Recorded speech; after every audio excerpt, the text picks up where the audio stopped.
함께 합독했던 말씀 중심으로 겨자씨만한 믿음의 역사라는 제목으로 연의 말씀을 나누겠습니다. 예수님이 제자들을 갈릴리에서 훈련시켰습니다. 나사렛 예수 이렇게 하잖아요. 그 지역에서 호숫가 근처에서 제자들을 부르시고 훈련시켰습니다. 그 지역은 오늘날 말하면은 우리 한국으로 비하자면은 강원도 산골 같은 그런 지역입니다.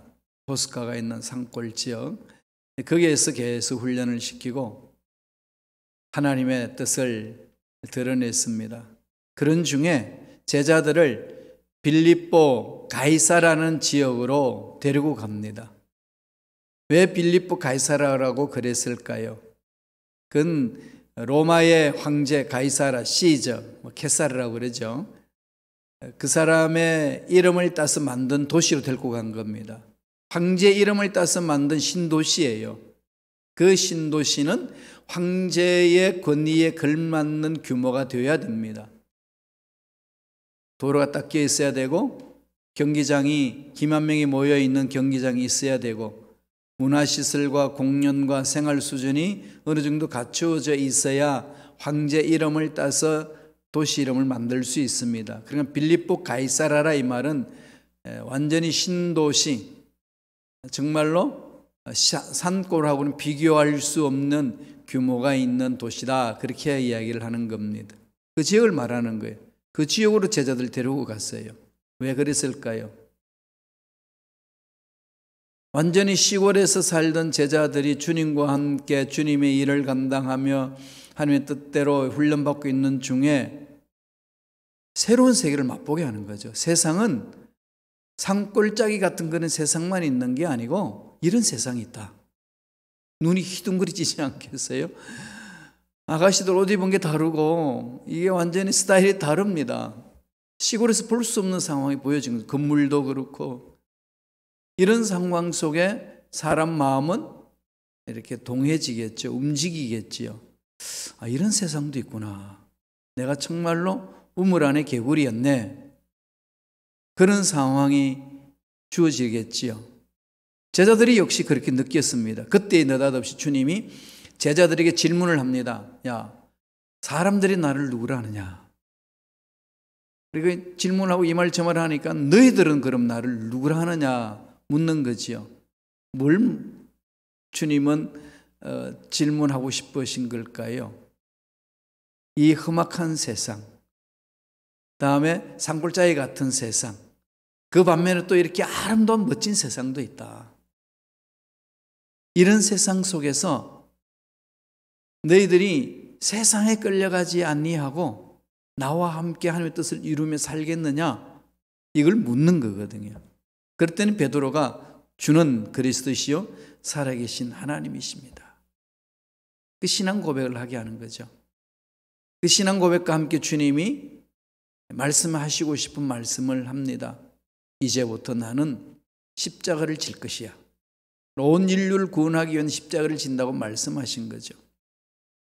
베드로는 그걸 이해를 못했습니다. 아니 갑자기 누구냐고 물으시더니 주는 그리스도요 살아계신 하나님입니다 고백했더니 칭찬해 주시고 나서 갑자기 죽겠다고 그러니까 기가 찰 노릇 아니겠습니까?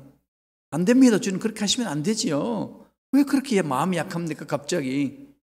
그때 주님이 사탄아 물러가라. 네가 하나님의 일을 생각하지 않고 사람의 일을 생각하노라. 그리고 그들의 생각을 교정을 해줍니다. 그리고 나서 어디로 갈까요? 산으로 기도하러 가는데 잘 아시다시피 변모산, 변화산으로 데리고 가요. 엿새 후에. 거기에서 아주 신비한 걸 체험하죠. 엄청난 그 은혜를 체험, 엘리야와 모세가 임재하는 어떤 이게 하나님의 전능하심. 엘리야는 이 선지자의 대표적인 존재자의 능력 사역자. 모세는 뭐죠? 말씀을 받은 자. 그 성령의 능력과 말씀의 임재를 체험하는 그 놀라운 은혜를 체험합니다. 갑자기 변화가 되는데 하나님의 영광이 드러나는 거지요. 그렇게 체험하고 있는 산 속에서 그런 일이 있는 동안에 밑에는 다른 제자, 주님이 수제자 베드로, 요한, 야고보를 데리고 변모산에 갔고 나머지 제자들은 그 아래에 있습니다. 동네에 있었는데 그 동네에 있을 때에 사건이 생겼습니다. 그 내용을 오늘 본문에서 말씀하는 거예요. 그런 일련의 과정을 쭉 거쳐가면서 지금 여기에 왔습니다. 무슨 얘기인가요? 간질병 걸린 아이를 둔 아버지가 그 아들의 병을 치유하기 위하여 주님의 소문을 듣고 찾아온 겁니다. 주님은 안 계시고 제자들만 있습니다. 그러니까 제자들도 주님으로부터 훈련받았으니까 주님으로부터 부여받은 권능이 있잖아요. 예수 이름으로 귀신을 쫓아내고 병을 치유하는, 제자로서 훈련받았던 그들에게 아들을 고쳐달라고 데려옵니다. 아무래도 귀신은 나가지도 않고 병은 낫지가 않습니다. 기가 찰 노리시죠, 그죠?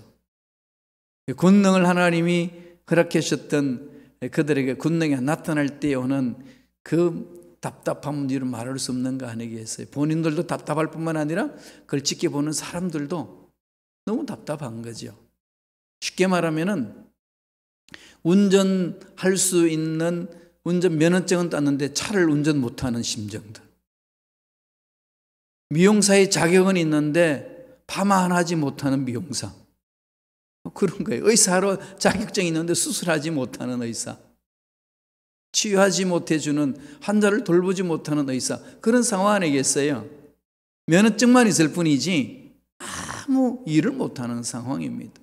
제자라는 이름만 있을 뿐이지 그 제자에게 임했던 하나님의 그 명령하신 그 명령을 따라 순종하지 못하는 그 연약한 존재의 모습 그대로 드러내는 거죠. 그때 예수님이 변화산에서 베드로, 요한, 야고보 데리고 내려옵니다. 과간이에요. 쩔쩔 매고 있는 거죠. 그때에 그 아들의 아버지가 와서 주여, 내 아들이 지금 간질에 걸려서 이리 엎어지고 저리 엎어지고 언제 죽을지 모르는 그런 절체절명 위기 속에 있습니다. 아들 고쳐달라고 요청합니다. 그래서 주님이 예수 이름으로 권세를 행하시죠. 귀신을 쫓아내고 병을 치유합니다.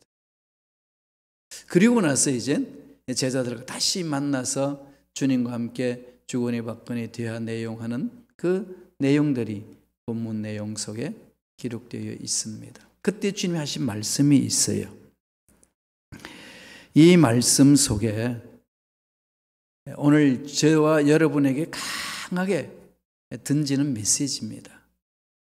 제자들이 묻는 거거든요. 왜 우리는 못합니까? 왜 우리는 이걸 못합니까? 얼마나 답답하겠어요, 그죠? 그럴 때 주님이 대답해 주신 말씀이, 한번 말씀을 보고 갈까요? 마태복음 17장 20절이에요. 마태복음 17장 20절 다 같이 읽겠습니다. 진실로 너희에게 이르노니 만일 너희에게 믿음이 겨자씨 한 알만큼만 있어도 이 산을 명하여 여기서 저기로 옮겨지라 하면 옮겨질 것이요 또 너희가 못할 것이 없으리라. 믿음이 겨자씨 한 알만큼만 있어도 역사 일어난다는 거지요. 그런 믿음이 겨자씨 한 알만큼도 없다는 얘기 아니겠습니까? 기적이 일어나지 않는 것, 하나님 능력이 나타나지 않는 것은 주님이 그냥 간단하게 결론되어서 말씀하십니다. 겨자씨의 한 알만한 믿음도 없었어. 이 역사를 너희들이 체험하지 못하고 있지 않느냐, 이겁니다. 오늘도 마찬가지 아니겠어요? 기적을 일으키시는 것은 하나님이 하십니다. 병을 치유하시는 것도 하나님이 하시고 우리 문제의 해결도 하나님이 해주시고 앞날의 장애물도 하나님이 제거하십니다. 그러한 능력을 맛보기 위해서는 어떻게 되겠어요? 맛보기 위한 우리들이 해야 될 일이 있는 거죠. 그것을 주님이 지금 말씀을 합니다. 그 말씀이 어떤 말씀이죠? 겨자씨 한할 만한 믿음을 가져야 한다. 겨자씨 보셨죠? 그냥 겨자씨를 이스라엘에서 가져와가지고 성지순례 갔다가 목사님이 가져와서 성도님들 막 보여주는데 이게 겨자씨가 어떤 것인지 보라고 이렇게 볼펜으로 점 찍은 만한 그런 모습이거든. 막 돌리는데 할머니가 눈이 어두워서 안 보이는 거예요. 어디야? 그랬더니 콧김이 날려가 버렸어요. 그렇게 작은 겁니다. 여기에서 지금 주님이 겨자씨 한 알만 한 믿음이라는 게 무엇을 말씀하셨을까요? 여기는 기적이 있다는 거죠. 오늘 본문을 통해서 우리에게 던지는 메시지입니다. 첫째로 어떤 것이 되어야 될까요? 겨자씨 한 알만한 믿음이 있어도 기적이 있습니다. 말씀을 보고 가지요. 마태복음 17장 15절 다 같이 한 목소리 천천히 읽습니다. 주여 내 아들을 불쌍히 여기소서. 그가 간질로 심히 고생하여 자주 불에도 넘어지며 물에도 넘어지는지라. 여기에서 믿음을 가지고 찾아온 이 아버지가 있잖아요. 그죠? 기적은 하나님이 일으키시지만 기적을 처음 하는 저와 여러분들 어떻게 되지? 믿음이 있어야 된다는 것이 믿음. 그게 어떤 믿음이라고 주님 말씀하죠? 겨자씨만한 믿음. 그 믿음을 갖는 데 있어서 가장 먼저 가져야 될 게 뭘까요? 어떤 역사를 일으킬 때 가져야 될 자세. 오늘 아버지 마음을 통해서 보여주는 거죠. 주여 내 아들을 불쌍히 여기소서. 아들을 불쌍히 여기달라는 거죠. 저와 여러분들 어떤 기적을 맛보고 놀라운 역사를 체험하기 위해서는 첫 번째에 가져야 될 자세가 뭐겠습니까? 긍휼히 여기는 마음.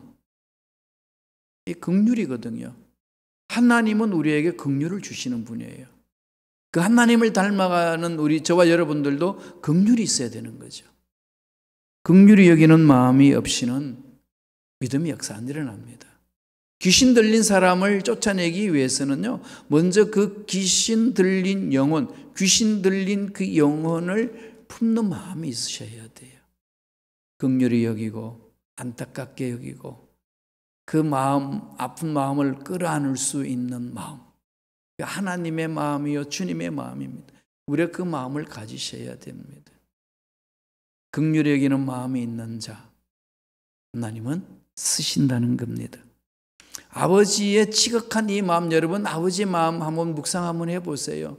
상상할 수 있지 않겠어요? 아들이 지금 세상 어슬로서는 고칠 수 없는 병에 걸렸어요. 간질병으로 고생하는 아들을 바라보는 아버지의 마음 찢어지지 않겠습니까?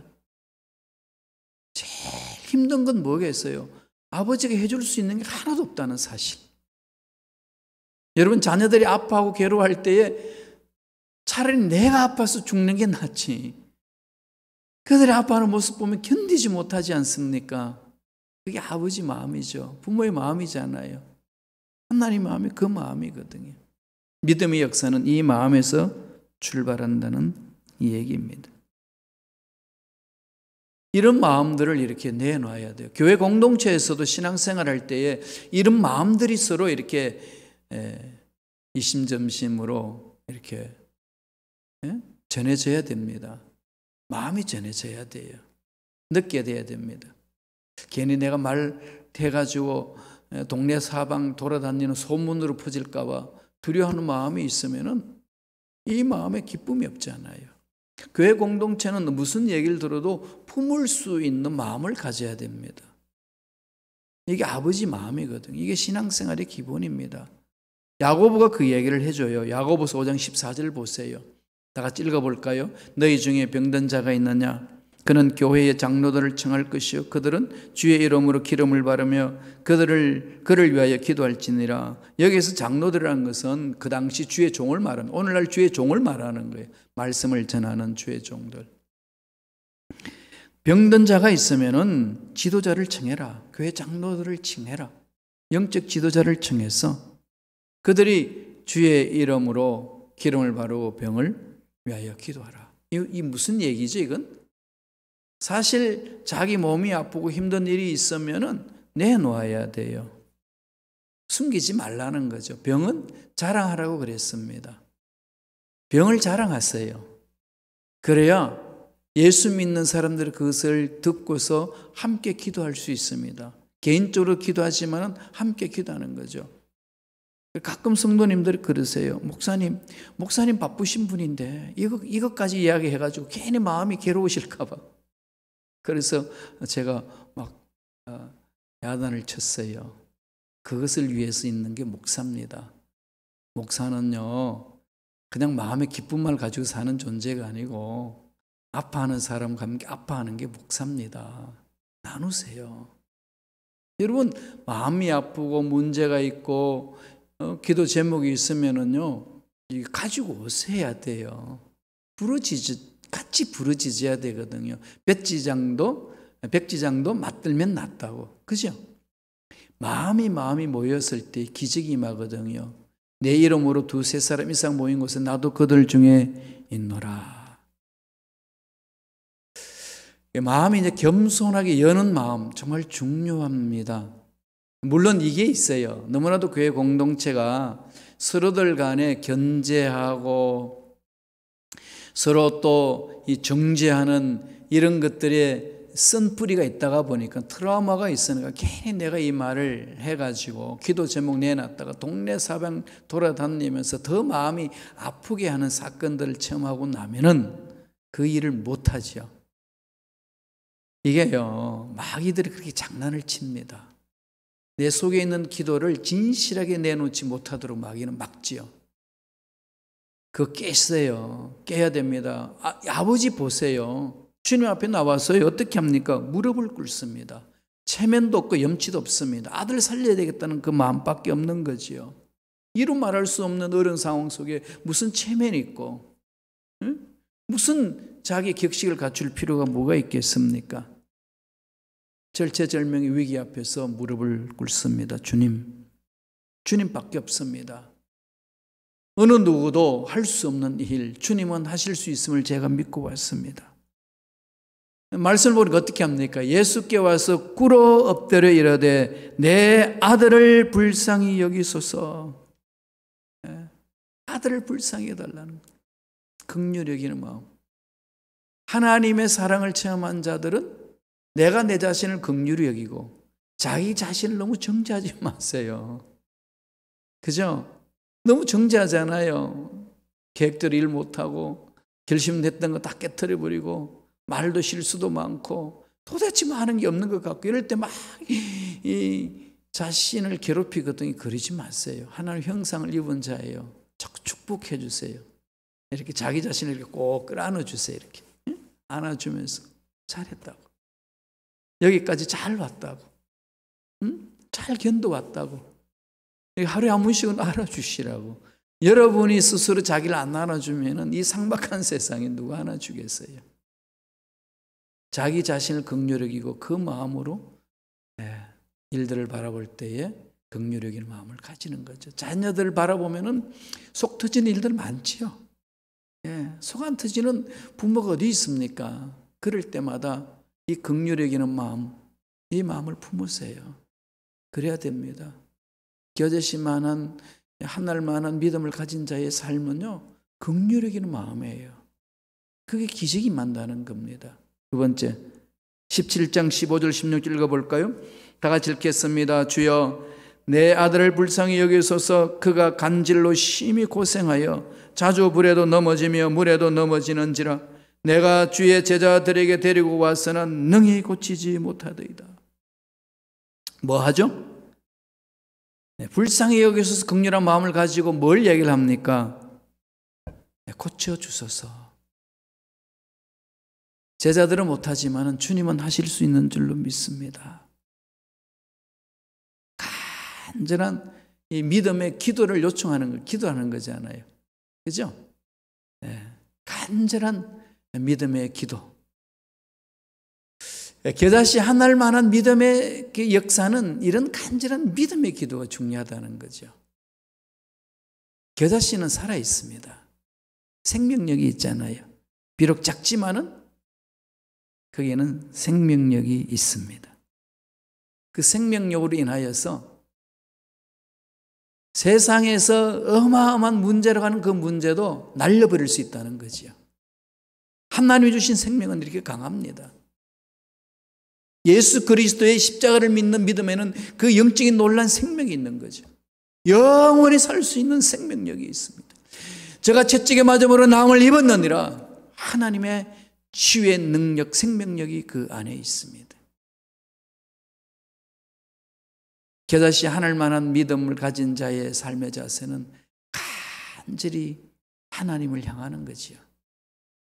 힘들고 어려운 상황이 있다는 할지라도 환경을 제껴놓고 문제보다도 크신 하나님 앞에 요청하는 겁니다. 간절히. 마가복음에는 9장 28절, 마가복음 9장 28절에 보면은요, 이렇게 이야기합니다. 이러시되 기도 외에 다른 것으로는 이런 종류가 나갈 수 없느니라 하시니라. 제자들이 이게 아무 일도 못하고 헛달감에 빠져있는 그 제자들 주님 앞에서 물을 때에 주님이 결론 내려주는 것이 너희들이 겨자씨 하늘만한 믿음이 있으면 되는데, 그리고 기도 외에는 도저히 감당할 수 없다. 그 믿음으로 부르짖어야 된다는 거죠. 생명력이 있는 자들은 하나님 앞에 오게 되는 것이고, 하나님 앞에 오게 되면 하나님의 능력을 믿으니까 하나님은 무엇이든지 하실 수 있다는 신앙 고백을 하는 거지요. 이게 저와 여러분들이 가져야 될 기본 자세 아니겠습니까? 늘 우리가 들어서 아는 내용입니다만은 막상 시간이 바쁘고 분주한 일로 매이다 보면 이걸 다 잊어버립니다. 이 문제 하나님인들 어떻게 하겠냐, 이런 생각이 먼저 들어옵니다. 그건 영적으로 싸우셔야 돼요. 여러분, 하나님 못하실 일이 어디 있습니까? 사업 문제, 직장 문제, 결혼 문제, 앞날의 문제, 치유 문제, 여러분 하나님 못하실 일이 어디 있나요?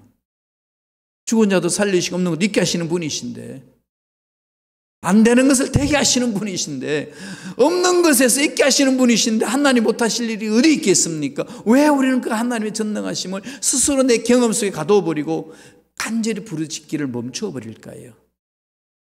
영적 싸움이기 때문에 그렇습니다. 여러분, 절대로 멈추지 마시고 달려가시기 바랍니다. 본문으로 돌아와서 마태복음 17장 19절 20절 한번 다 같이 한번 보실까요? 다 같이 읽겠습니다. 이때에 제자들이 조용히 예수께 나와 이르되 우리는 어찌하여 쫓아내지 못하였나이까? 이러시되 너희 믿음이 작은 까닭이니라. 진실로 너희에게 이르노니 만일 너희에게 믿음이 겨자씨 하늘만큼만 있어도 이 산을 명하여 여기서 저기로 옮겨지라 하면 옮겨질 것이요 또 너희가 못할 것이 없으리라. 믿음이 작은 까닭이고 믿음이 없으니까 기도하지 않는 까닭이고, 기도하지 않으니까 능력이 나타나지 않지 않느냐. 같이 이렇게 연결된다는 거죠. 연쇄작용이에요. 겨자씨 하늘만한 믿음이 없으면 못 부르짖습니다. 못 부르짖으니까 그냥 문제 묻혀가지고 그냥 주저앉아 버린다는 거지요. 여기에서 주님이 우리에게 던지는 메시지는 살아있는 믿음. 살아있는 믿음이 뭐죠? 약속의 말씀을 붙드는 것. 약속은, 아버지 말씀은 살아있잖아요. 히브리서 4장 12절에 뭐라고 그랬습니까? 말씀은 살아있고 운동력이 있다고, 활력이 있다고 그랬죠. 생명력이 있고 에너지가 있습니다. 생명력이 있고 에너지가 있는 곳에는 꼭 생명이 탄생하지 않습니까? 그것은 말씀이 있을 때 가능하다는 거죠. 약속의 말씀을 붙들고 나가는 믿음, 그 믿음에는 그런 기적이 있습니다. 17장 20절 하반절 한번 보셔요. 17장 20절 다 같이 읽겠습니다. 만일 너희에게 믿음이 겨자씨 하늘만큼만 있어도 이 산을 명하여 여기서 저기로 옮겨지라 하면 옮겨질 것이요 또 너희가 못할 것이 없으리라. 겨자씨 하늘만큼만 있어도 부르짖을 수밖에 없는 것이고, 부르짖는 그 부르짖음 속에 하나님은 역사하신다. 너희가 못할 것이 없으리라. 바울이 이것을 그대로 받아서 고백하죠. 내게 능력 주시는 자 안에서 내가 모든 것을 할 수 있느니라. 하나님 능력 주시는 자 안에 집중하는 거죠. 문제 있고 힘들고 어려울 때마다 하나님 안에, 말씀 안에 신앙의 뿌리를 내리는 겁니다. 작지만은, 겨자씨 하나는 작지만은 강하다는 거죠. 능력이 있습니다. 생명력이 있습니다.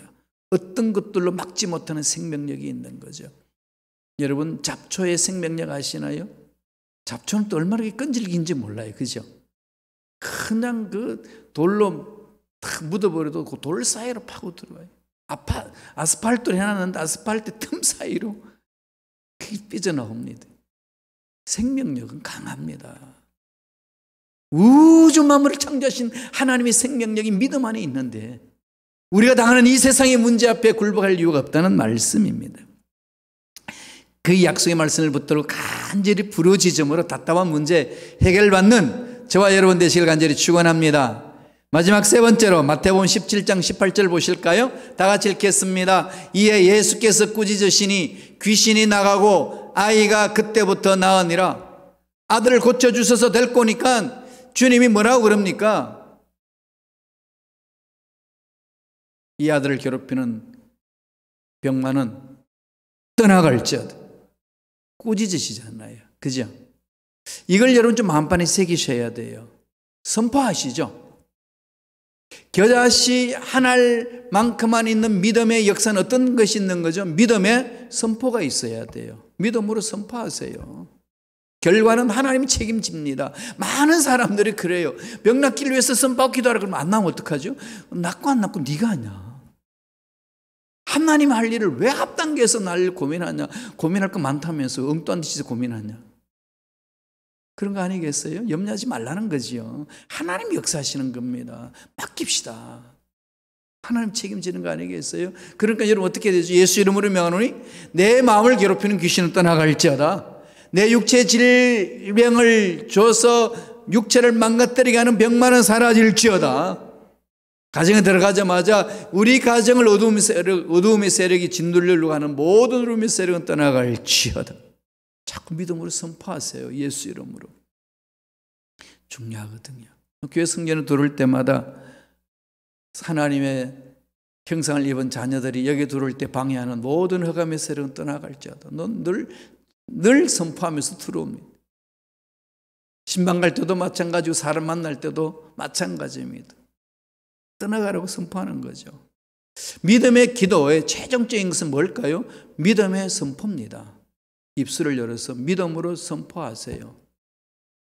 환경 보고 선포하는 거 아닙니다. 내가 막 어저께 열심히 기도했으니까 할만하니까 선포하고 그런 거 아니에요. 우리의 선포는 뭐죠? 예수 그리스도 이름의 권세에 의지해서 선포하는 거예요. 딱 그거 하나밖에 없습니다. 그 위에는 아무것도 없다는 꼭 명심하세요. 야고보서 4장 7절에 보면 뭐라고 그럽니까? 그런즉 너희는 하나님께 복종할지어다 마귀를 대적하라 그리하면 너희를 피하리라.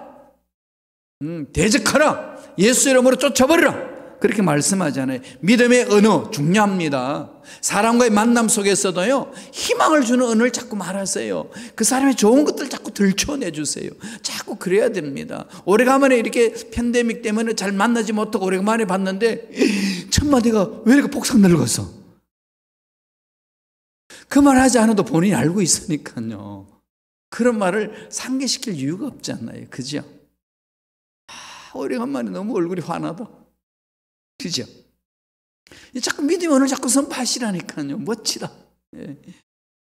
이게 하나님의 생명을 가진 자의 입술로 선포해 나갈 언어입니다. 마가복음 11장 23절에 이렇게 이야기를 해주고 있어요. 다 같이 읽어보죠. 내가 진실로 너에게 이르노니 누구든지 이 산들을 들려 바다에 던져지라 하며 그 말하는 것이 이루어질 줄 믿고 마음에 의심하지 않으면 그대로 되리라. 말하는 것이 이루어질 줄을 믿고 선포하면 믿음으로 선포하는 자 하나님은 그 믿음의 소리를 들으시고 응답하신다 이러는 거죠. 입술의 선포가 중요하다는 겁니다. 아침에 눈 뜨자마자 그거를 바라보고 자꾸 선포해 주세요.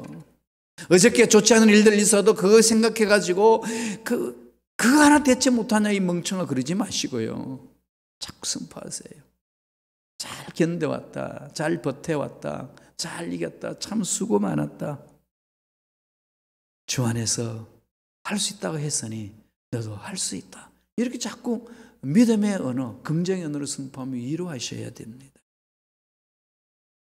따뜻한 말, 좋은 말, 성령에 사로잡혀서 말할 줄 아는 그런 믿음의 일꾼들 되시기를 축원합니다. 믿음의 선포는 기적을 맛보게 합니다. 힘든 어려운 상황 속에 겨자씨 하나일 만한 믿음을 가지고 하나님이 베풀어 주시는 기적을 체험하며 승리하는 저와 여러분 되시길 간절히 축원드립니다. 기도하겠습니다. 하나님 감사합니다.